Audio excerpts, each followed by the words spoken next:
the resources, and most importantly, the resolve to make it happen. We, the citizens of East and Northeast India, have been the torchbearers of defining movements, growth, and development, both in pre and post-independence India. Over the last few years, the Eastern India has taken tremendous strides in infrastructure and economic development. The upswing, which is temporarily paused due to COVID-19 pandemic and relief efforts of the Amphan supercyclone, has not lost its momentum. We will soon get back to being the engine of economic development that drives us towards realizing our dream of an Atmanirbhar Bharat. On behalf of Indian Chamber of Commerce, I would like to thank our government for their unparalleled support and guidance. हम सभी इस नव भारत के निर्माण में आपके साथ हैं और आपके मार्गदर्शन के लिए कृतज्ञ हैं।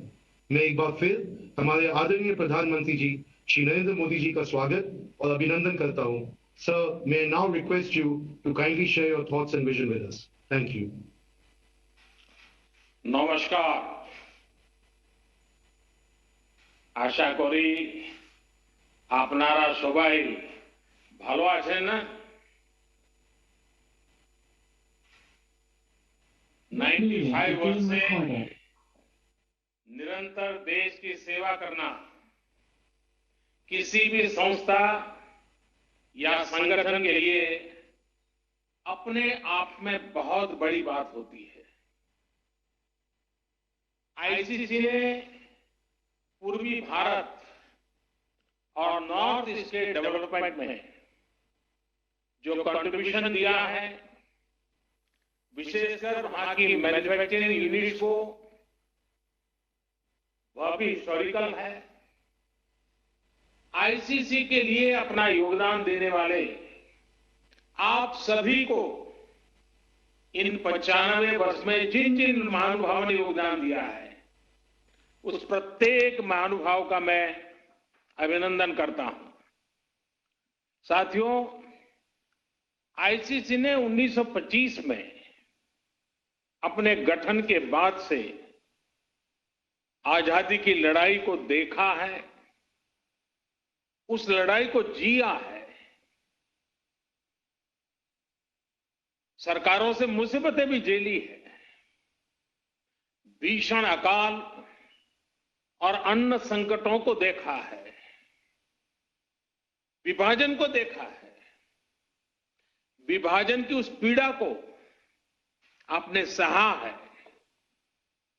और भारत की ग्रोथ ट्रेजेक्टरी का भी आप हिस्सा रहे हैं।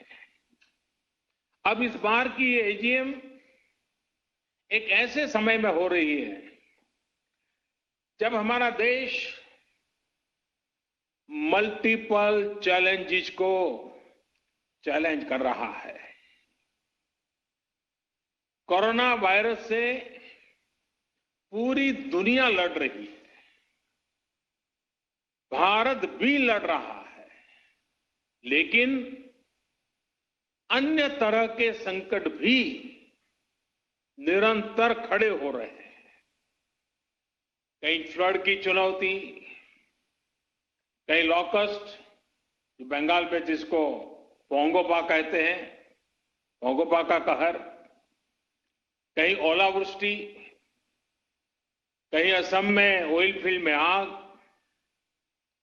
कहीं लगातार छोटे छोटे अर्थक्वेक की खबरें। ये भी कम ही होता है कि पूर्वी और पश्चिम क्षेत्र में एक के बाद एक 2 साइक्लोन्स चुनौती बनकर के आए। ऐसे तमाम फ्रंट्स पर हम सभी एक साथ मिलकर के लड़ रहे हैं। कभी कभी समय भी हमें परखता है, समय भी हमारी कसौटी करता है, परीक्षा लेता है। कई बार अनेक कठिनाइयां, अनेक कसौटियां एक साथ आ जाती है, लेकिन हमने ये भी अनुभव किया है कि इस तरह की कसौटी में हमारा कर्तृत्व, हमारा कृतित्व उज्जवल भविष्य की गारंटी भी लेकर के आता है। किसी कसौटी से हम कैसे निपट रहे हैं, मुश्किलों से कितनी मजबूती से लड़ रहे हैं, ये आने वाले अवसरों को भी तय करता है।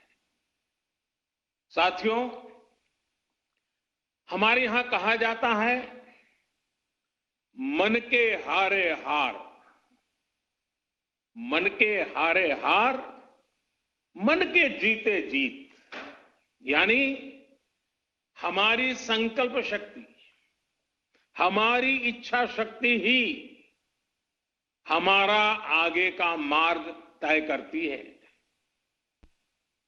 जो पहले ही हार मान लेता है, उसके सामने नए अवसर दूर दूर तक नजर नहीं आते हैं। लेकिन जो जीत के लिए निरंतर प्रयास करता है, एक दूसरे का साथ देते हुए आगे बढ़ता है, उसके सामने नए अवसर भी उतने ही ज्यादा आते हैं और अवसर भी सामने चले आते हैं। साथियों, ये हमारी एकजुटता, ये एक साथ मिलकर बड़ी से बड़ी आपदा का सामना करना, ये हमारी संकल्प शक्ति, ये हमारी इच्छा शक्ति, हमारी बहुत बड़ी स्ट्रेंथ है। एक राष्ट्र के रूप में हमारी बहुत बड़ी ताकत है। मुसीबत की दवाई, मुसीबत की एक ही दवाई है, मुसीबत की दवाई मजबूती है। मुश्किल समय ने हर बार भारत के डिटर्मिनेशन को अधिक स्ट्रेंथन किया है। एक नेशन के रूप में देशवासियों के रिजॉल्व को ऊर्जा दी है, संकल्प को शक्ति दी है। यही भावनाएं आज आईसीसी के आपके मेंबर के चेहरे पर भी और देशवासियों के चेहरे पर भी मैं देख सकता हूं, मैं पढ़ सकता हूं।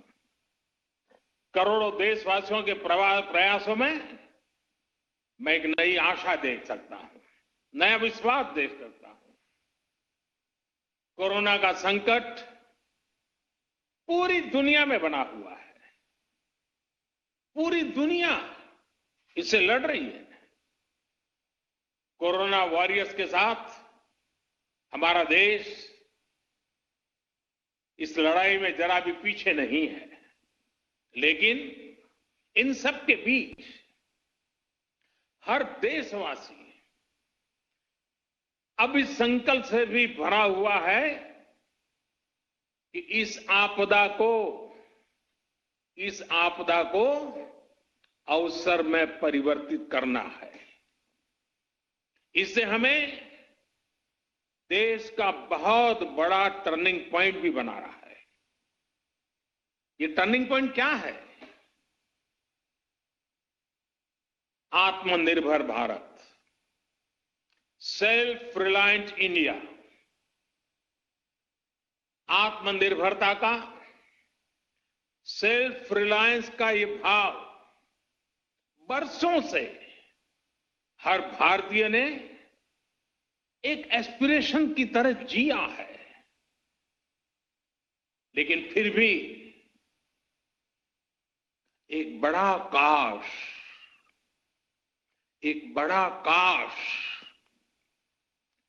हर भारतीय के मन में रहा है, मस्तिष्क में रहा है। ये काश क्या है?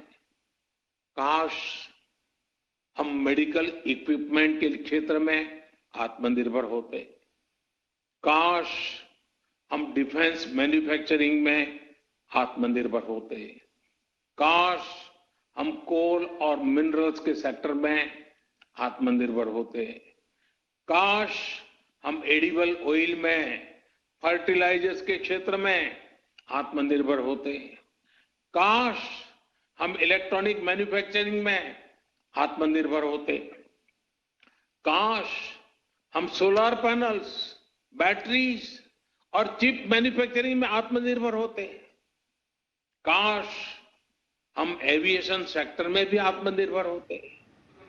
ऐसे कितने सारे काश, अनगिनत काश हमेशा से हर भारतीय को झकझोरते रहे हैं। साथियों, एक बहुत बड़ी वजह रही है कि बीते 5-6 वर्षों में देश की नीति और रीति में भारत की आत्मनिर्भरता का लक्ष्य सर्वोपरि रहा है। अब कोरोना क्राइसिस ने हमें इसकी गति और तेज करने का सबक दिया है। इसी सबक से निकला है आत्मनिर्भर भारत अभियान। साथियों, हम देखते हैं परिवार में भी संतान, बेटा हो या बेटी, 18-20 साल का हो जाता है तो मां बाप उसे सबसे पहले कहते हैं कि अपने पैरों पर खड़े रहना सीखो। हर परिवार में सुना होगा, आप जो मुझे सुन रहे सबने सुना होगा कि 18-20 साल की उम्र में उनके मां बाप ने उनको कहा होगा कि बेटे, बेटी, अब अपने पैरों पर खड़े रहना सीखो। एक तरह से आत्मनिर्भर भारत का पहला पाठ परिवार से ही शुरू होता है। भारत को भी अपने पैरों पर ही खड़े होना होगा। साथियों, आत्मनिर्भर भारत अभियान का सीधा सा मतलब है कि भारत दूसरे देशों पर अपनी निर्भरता कम से कम करे। हर वो चीज जिसे इंपोर्ट करने के लिए देश मजबूर है, वो भारत में ही कैसे बने। भविष्य में उन्हीं प्रोडक्ट्स का भारत एक्सपोर्टर कैसे बने, इस दिशा में हमें और तेजी से काम करना है। इसके अलावा हर वो सामान जो भारत का लघु उद्यमी बनाता है, हमारे हैंडीक्राफ्ट वाले जो सामान हमारे सेल्फ हेल्प ग्रुप से जुड़े करोड़ों गरीब बनाते हैं, जो दशकों से हमारे यहां बनता आ रहा है, गलियों मोहल्लों में बिकता रहा है, उसे छोड़कर विदेश से वही सामान मंगाने की प्रवृत्ति, इस पर भी हमने आत्मसंयम बरतना है, हमें नियंत्रण करना है। हम इन छोटे छोटे व्यापार करने वाले लोगों से केवल चीज ही नहीं खरीदते, पैसे ही नहीं देते, उनके परिश्रम को पुरस्कृत करते हैं, मान सम्मान बढ़ाते हैं। कभी सोचना, आप मर्सिडीज गाड़ी लेकर के जा रहे हैं और फुटपाथ पर छोटी चीज बेचने वाले की चीज आपने उतर करके खरीदी, वो पैसे नहीं गिनेगा, वो उसकी छाती फूल जाएगी। देखिए, मर्सिडीज गाड़ी वाला भी फुटपाथ पर मैं भले बैठा हूं, लेकिन उतर करके मेरे से सामान खरीद रखा है, उसकी जिंदगी को एक ताकत मिलती है, उसको सम्मान मिलता है। हमें इस बात का अंदाजा भी नहीं होता कि इससे उनके दिल पर कितना प्रभाव पड़ता है, वो कितना गर्व महसूस करता है। इसलिए अब अपने लोकल के लिए वोकल होने का समय है। हर गांव, हर कस्बे, हर जिले, हर प्रदेश, पूरे देश को आत्मनिर्भर करने का समय है। साथियों, सालों पहले, दशकों पहले स्वामी विवेकानंद जी ने एक पत्र लिखा था। उस पत्र में उन्होंने लिखा था, the simplest method to be work upon at present is to induce Indians to use their own produce and get markets for Indian artware in other countries. Swami Vivekananda ji का बताया ये मार्ग पोस्ट कोविड वर्ल्ड में भारत की प्रेरणा है। अब देश प्रण कर चुका है और देश कदम भी उठा रहा है। आत्मनिर्भर भारत अभियान के तहत जिन बड़े रिफॉर्म्स की घोषणा की गई है, उनको तेजी से जमीन पर उतारा जा रहा है। एमएसएमईज की डेफिनेशन सालों से लटकी हुई बात, उसका दायरा बढ़ाना हो या एमएसएमई के सपोर्ट के लिए हजारों करोड़ के स्पेशल फंड्स की व्यवस्था हो, ये सब आज सच्चाई बन रहे हैं।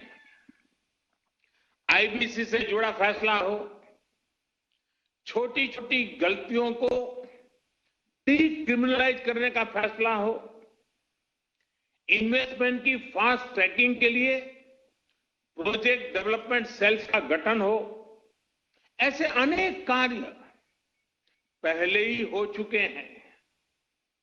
अब तमाम सेक्टर्स, खासकर कोल और माइनिंग के सेक्टर को अधिक कॉम्पिटिटिव बनाने के लिए जो रिफॉर्म्स अनाउंस हुए हैं, उसका भरपूर फायदा उठाने के लिए उद्योग जगत आगे आए। मेरे युवा साथी, आप आगे आए। साथियों, किसानों और रूरल इकोनॉमी के लिए जो निर्णय हाल में हुए हैं, उन्होंने एग्रीकल्चर इकोनॉमी को बरसों की गुलामी से मुक्त कर दिया है। सच्ची आजादी किसानों को मिली है। अब भारत के किसानों को अपने प्रोडक्ट, अपनी उपज देश में कहीं पर भी बेचने की आजादी मिल गई है। APMC act, essential commodities act, उसमें जो संशोधन किए गए हैं, किसानों और इंडस्ट्री के बीच पार्टनरशिप का जो रास्ता खोला गया है, उससे किसान और रूरल इकोनॉमी का कायाकल्प होना तय है। इन फैसलों ने किसान को एक प्रोड्यूसर के रूप में और उसकी उपज को एक प्रोडक्ट के रूप में पहचान दी है। साथियों, चाहे किसानों के बैंक खातों में सीधे पैसे ट्रांसफर करना हो, चाहे एमएसपी का फैसला हो, उनकी पेंशन की योजना हो, हमारा प्रयास किसानों को सशक्त करने का है।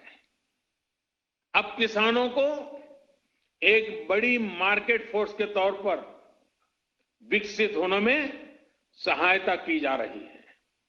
साथियों, लोकल प्रोडक्ट्स के लिए जिस क्लस्टर बेस्ड अप्रोच को भारत में बढ़ावा दिया जा रहा है, उसमें भी सभी के लिए अवसर भी मौजूद है। जिन जिलों, जिन ब्लॉक्स में जो पैदा होता है, वहीं आसपास इनसे जुड़े क्लस्टर विकसित किए जाएंगे। जैसे पश्चिम बंगाल में जूट किसानों के लिए पास में ही जूट आधारित उद्योगों को और मजबूती दी जाएगी। फॉरेस्ट प्रोड्यूस की अपार संपदा जुटाने वाले आदिवासी साथियों को उनके क्षेत्र में ही आधुनिक प्रोसेसिंग यूनिट्स उपलब्ध कराई जाएगी। इसके साथ ही बांबू और ऑर्गेनिक प्रोडक्ट्स के लिए भी क्लस्टर्स बनेंगे। सिक्किम की तरह पूरा नॉर्थ ईस्ट ऑर्गेनिक खेती के लिए बहुत बड़ा हब बन सकता है, ऑर्गेनिक कैपिटल बन सकता है। आईसीसी के साथ जुड़े आप सभी व्यापारी अगर ठान ले तो नॉर्थ ईस्ट में ऑर्गेनिक फार्मिंग बहुत बड़ा आंदोलन बन सकता है। आप उसकी ग्लोबल पहचान बना सकते हैं। आप अगर चाहें तो ऑर्गेनिक प्रोडक्ट को लेकर के ग्लोबल मार्केट पर छा सकते हैं। साथियों, आप सभी नॉर्थ ईस्ट, पूर्वी भारत में इतने दशकों से काम कर रहे हैं। सरकार ने जो तमाम कदम उठाए हैं, इनका बहुत बड़ा लाभ ईस्ट और नॉर्थ ईस्ट के लोगों को होगा। मैं समझता हूं कि कोलकाता भी खुद फिर से एक बहुत बड़ा लीडर बन सकता है। अपने पुराने गौरव से प्रेरणा लेते हुए भविष्य में कोलकाता पूरे क्षेत्र के विकास का नेतृत्व कर सकता है। आपसे बेहतर और कौन जानता है कि जब श्रमिक पूर्व के, संपत्ति पूर्व की, संसाधन पूर्व के, तो इस क्षेत्र का विकास कितनी तेज गति से हो सकता है। साथियों, 5 साल बाद यानी वर्ष 2025 में आपकी संस्था अपने 100 वर्ष पूरे करने जा रही है। वहीं वर्ष 2022 में देश की आजादी के 75 वर्ष पूरे होने जा रहे हैं। ये आपकी संस्था के लिए, आपके प्रत्येक सदस्य के लिए, आपकी कोई भी औद्योगिक इकाई हो या व्यापारिक इकाई हो, बेहतरीन समय है एक बड़ा संकल्प लेने का। मेरा आपसे आग्रह है कि आत्मनिर्भर भारत अभियान को चरितार्थ करने के लिए आईसीसी भी अपने स्तर पर 50-100 नए लक्ष्य तय करेंगे। ये लक्ष्य संस्था के भी हो, इससे जुड़े हर उद्योग और व्यापारिक इकाई के भी हो और हर व्यक्ति के भी हो। अब जितना अपने लक्ष्य की ओर आगे बढ़ेंगे, उतना ही ये अभियान पूर्वी भारत में, नॉर्थ ईस्ट में आगे बढ़ेगा, जो देश को भी आगे ले जाएगा। साथियों, मैन्युफैक्चरिंग में बंगाल की ऐतिहासिक श्रेष्ठता को हमें पुनर्जीवित करना होगा। हम हमेशा सुनते आए हैं, what Bengal thinks today, India thinks tomorrow. हमें इससे प्रेरणा लेते हुए हम सबको मिलकर के आगे बढ़ना होगा। ये समय इंडियन इकोनॉमी को कमांड एंड कंट्रोल से निकालकर प्लग एंड प्ले की तरफ ले जाना है। ये समय कंजर्वेटिव अप्रोच का नहीं है, बल्कि आगे बढ़कर बोल्ड डिसीजंस का है, बोल्ड इन्वेस्टमेंट्स का है। ये समय भारत में एक globally competitive domestic supply chain तैयार करने का है। इसके लिए उद्योग जगत को अपनी मौजूदा सप्लाई चेन के सभी स्टेक होल्डर्स को संकट से निकालने में मदद भी करनी है और वैल्यू एडिशन में उनकी हैंड होल्डिंग भी करनी है। साथियों, आत्मनिर्भर भारत अभियान में आगे बढ़ते हुए, कोरोना काल से संघर्ष करते हुए, आज आपने इस एजीएम में जो पीपल, प्लेनेट एंड प्रॉफिट का विषय उठाया गया है, वो भी बहुत महत्वपूर्ण है। कुछ लोगों को लगता है कि ये तीनों एक दूसरे के ऑपोजिट है, विरोधाभासी है, लेकिन ऐसा नहीं है। पीपल, प्लेनेट एंड प्रॉफिट एक दूसरे से इंटरलिंक है। ये तीनों एक साथ फ्लरिश कर सकते हैं, को एग्जिस्ट कर सकते हैं। मैं आपको कुछ उदाहरण देकर समझाता हूं। जैसे भारत में हमने एलईडी बल्ब का एक बहुत बड़ा अभियान चलाया।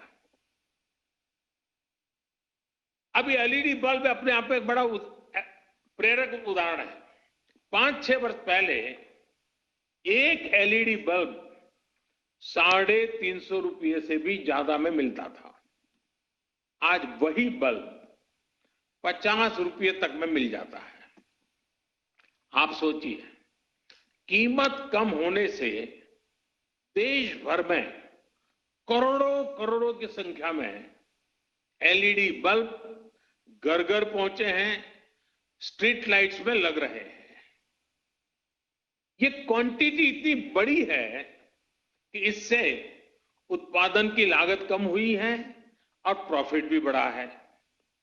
इससे लाभ किसको मिला है?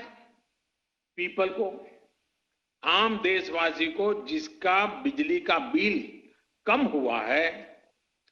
एक मोटा मोटा अंदाज में लगा सकता हूं, आज प्रतिवर्ष एवरी ईयर देशवासियों के करीब करीब 19,000 करोड़ रुपए बिजली के बिल में एलईडी की वजह से बच रहे हैं।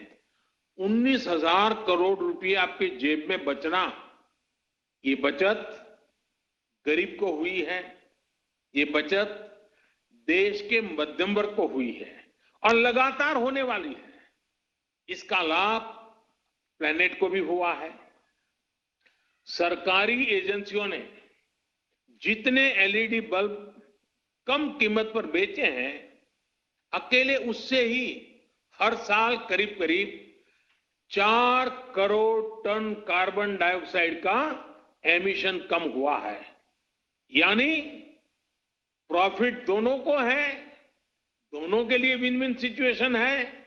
उत्पादक भी कमाता है, विक्रेता भी कमाता है और खरीदार भी कमाता है, और प्लेनेट का तो भला हुआ ही हुआ है। अगर आप सरकार की अन्य योजनाओं और फैसलों को भी देखें तो बीते 5-6 वर्षों में पीपल, प्लेनेट एंड प्रॉफिट का ये कंसेप्ट जमीन पर और मजबूत हुआ है। अब जैसे अभी आपने भी देखा है कि कैसे सरकार का बहुत ज्यादा जोर इनलैंड वाटरवेज पर है। हल्दिया से बनारस तक तो वाटरवे चालू हो चुका है। अब मैं बनारस का एमपी हूं, इसलिए मुझे आपसे जुड़ने में आनंद भी आता है। अब वो चालू भी हो चुका है।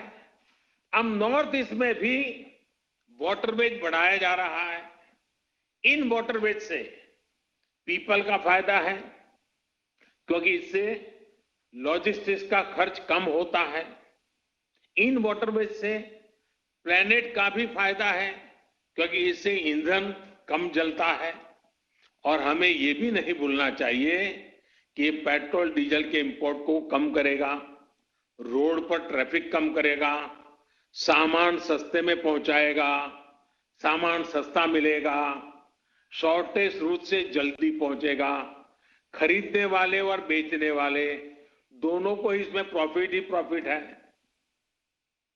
यानी पीपल भी है, प्लेनेट भी है, प्रॉफिट भी है। साथियों, भारत में एक और अभियान अभी चल रहा है, देश को सिंगल यूज प्लास्टिक से मुक्त करने का। इसमें पीपल, प्लेनेट और प्रॉफिट तीनों ही विषय एड्रेस होते हैं। विशेषकर पश्चिम बंगाल के लिए तो ये बहुत ही फायदेमंद है। इससे आपके यहां जूट का कारोबार बढ़ने की संभावना अनेक गुना बढ़ जाती है। और मैं तो आपसे पूछूंगा, क्या आप लोगों ने इसका फायदा उठाया कि नहीं उठाया? क्या अब पैकेजिंग मटेरियल नई नई वैरायटीज, नए नए थैलिए, नए नए पर्स प्लास्टिक की जगह पर जूट से बनाना शुरू किया कि नहीं किया? एक तरह से मैं कहूंगा ये एक निर्णय, सिंगल यूज प्लास्टिक से मुक्ति का एक निर्णय, आप आईसीसी के मेंबर जो उस इलाके में ज्यादा काम करते हैं, आपकी तो पांचों उंगलियां घी में है और आपको तो इस मौके का और फायदा उठाना चाहिए। और अगर ये मौका छोड़ देंगे तो फिर कौन मदद करेगा? सोचिए, जब पश्चिम बंगाल में बना जूट का बैग हर किसी के हाथ में होगा तो बंगाल के लोगों को कितना बड़ा प्रॉफिट होगा। साथियों, पीपल सेंट्रिक, पीपल ड्रिवन और प्लैनेट फ्रेंडली डेवलपमेंट की अप्रोच अब देश में गवर्नेंस का हिस्सा बन गई है। जो हमारे टेक्नोलॉजिकल इंटरवेंशंस है वो भी पीपल, प्लैनेट और प्रॉफिट के विचार के अनुकूल ही है। यूपीआई के माध्यम से हमारी बैंकिंग टचलेस, कॉन्टैक्टलेस, कैशलेस और 24/7 365 डे संभव हो पाई है।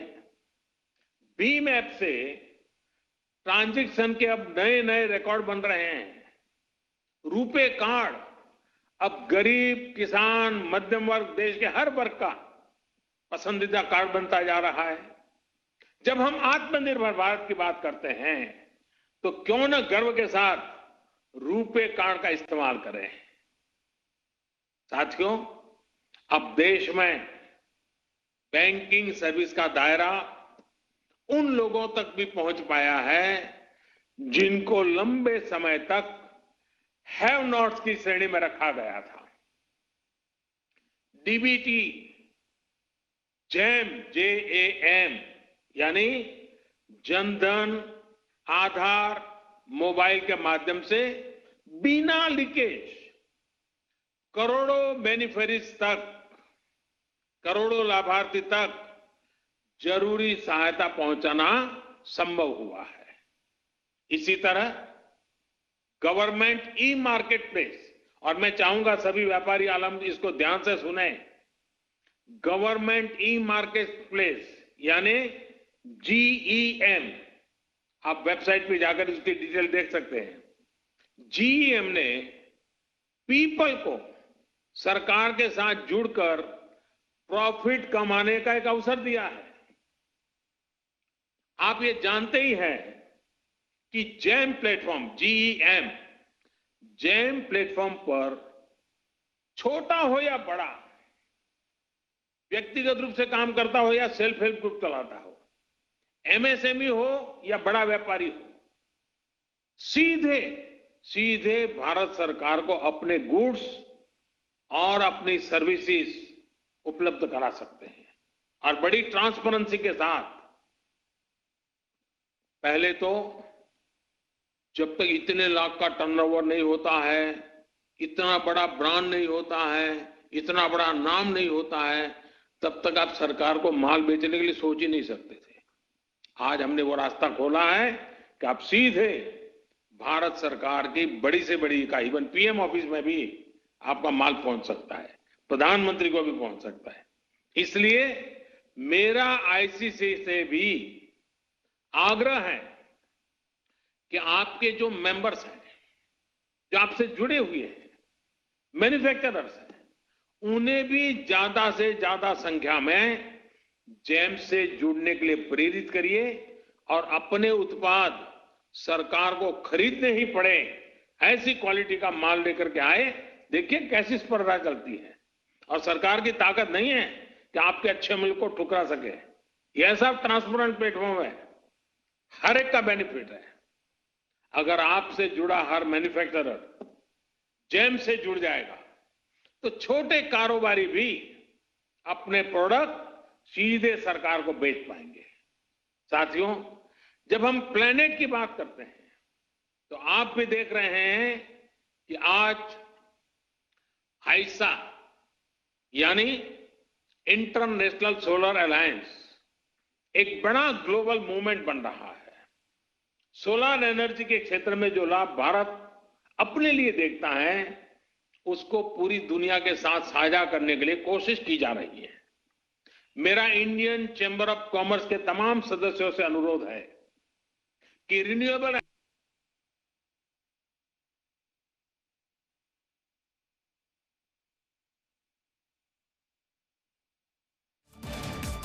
तो प्रधानमंत्री Narendra Modi Indian chamber of commerce के कार्यक्रम में वीडियो कॉन्फ्रेंसिंग के जरिए शामिल हुए और यहां पर कई अहम बातें प्रधानमंत्री मोदी ने की।